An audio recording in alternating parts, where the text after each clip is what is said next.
How's it, fellas? Thanks for tuning in again today. It's good to have you join me. This is my second take. Seconds out, round two, as they used to say in the wrestling. My first one went on for like 12 minutes and I bored myself, so I can only imagine how bored my viewers would have been. So I'm starting again. I just want to give you a very quick update on my situation here in Waterford. I've managed to secure a job and I've managed to secure somewhere to live. So things are starting to take shape for me over here, which is really exciting for me. Really great to be able to share that with you guys as well. So let me get to some thoughts that I want to share with you, and just a little bit of testimony from my life that I want to share with you. And I'll try and keep it under 5 minutes this time. I secured a job. About 10 days ago now, I got a notification that they made a job offer and I accepted it and all that kind of stuff. So I was feeling quite excited about that. And then I managed to secure accommodation right next door to where I was going to be working, or where I'm going to be working. And it just felt like everything was perfect, everything was coming together.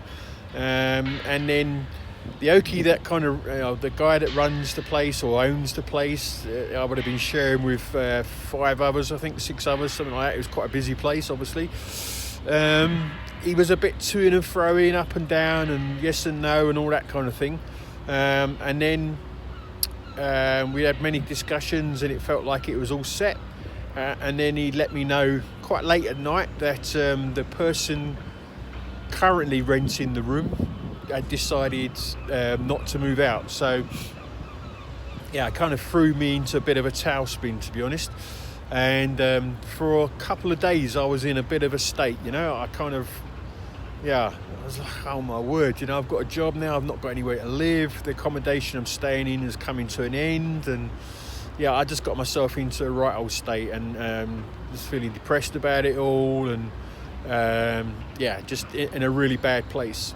And the reason why I'm telling you this, not because I want your sympathy, but I want to talk about the need for friendships. And I've spoken about it so many times on this channel. We really need to have good quality friendships in our lives, On that particular night, as I say, it was very late at night that I got the message to say that the accommodation had fallen through. And I didn't have anyone to talk to at the time. My friends in South Africa, and they're all good friends, they're all there for me. They would have been in bed. South Africa is an hour ahead of us in Ireland at this time of the year. My friends in Brave Course, a men's group that I'm part of, some of them are in Asia, South Korea, and they would have been in bed. My other friend from the UK, he was in Australia at the time.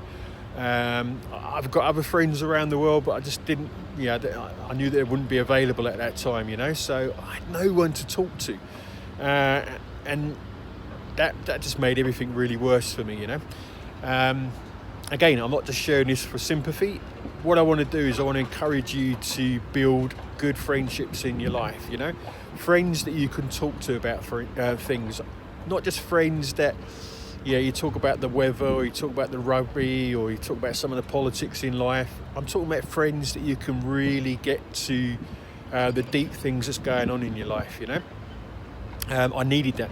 I needed my friends at that time, and I didn't. I wasn't able to reach out to them, and as I say, it left me in a bit of a tailspin. I needed someone to come alongside me and say, "It's going to be all right, Mark. Don't worry about it. God's got a plan in all of this." I was able to rationally think about it afterwards. But at the time, no. So I needed friends. I needed friends in my life.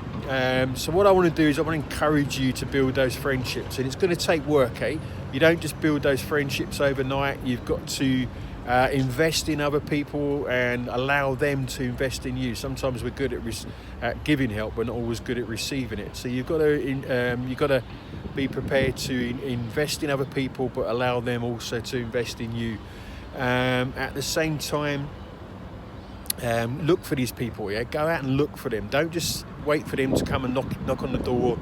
You need to go and look. You need to get to clubs. You need to get to church. You need to go and support a football team and get chatting to the fans around you. You need to go and look for these friendships, and then do your homework. Don't just try and build a real close friendship where you're going to share from your heart with anybody and everybody.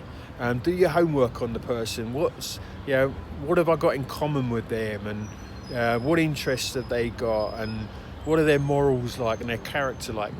Do the homework on these friendships. Don't just share your heart to anybody and everybody. Do the homework and choose the right people. You might find in a lifetime that you only get a handful of really, really deep friendships like that, but it's just so important to put the effort into finding those kind of friendships, and then value them, don't just let them slip out your hands like water through your hands, trying to hold on to water in your hands, it slips out.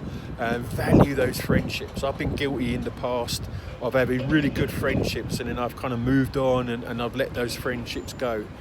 So when you build those friendships, really value them. And then, this has already gone over 5 minutes, so I'm going to wind up quickly. Once you've got those friendships, it's not a one-way thing, It's not a one-way thing. As people invest in you, you've got to be prepared to invest in them. Friendships where it's just one-sided don't last. So look for these friends, guys. Look for them, value them when you found them. Be careful who you choose. But when you choose those friends, they can make such a difference in your life. I've just finished a call with a good friend that I've got to know over a couple of years, and we spoke for an hour and a half. I would never have done that before I'd taken the time to get to know this oak. I can't even remember a time when I had an hour and a half conversation with anybody. But this is a solid friendship that I've built up, and we spoke for an hour and a half, and I want that for you guys. So wherever you're at, look for those friendships. Look for people that you can connect with, not just in the bad days, but in the good days as well. Value those relationships and let them grow in your life. Anyway, guys, I hope that's helpful. Sorry it's 7 minutes, but I think it's a really important post. So I'll leave you with that. It's been really good to speak to you again, and I'll speak to you again soon. Thanks, guys.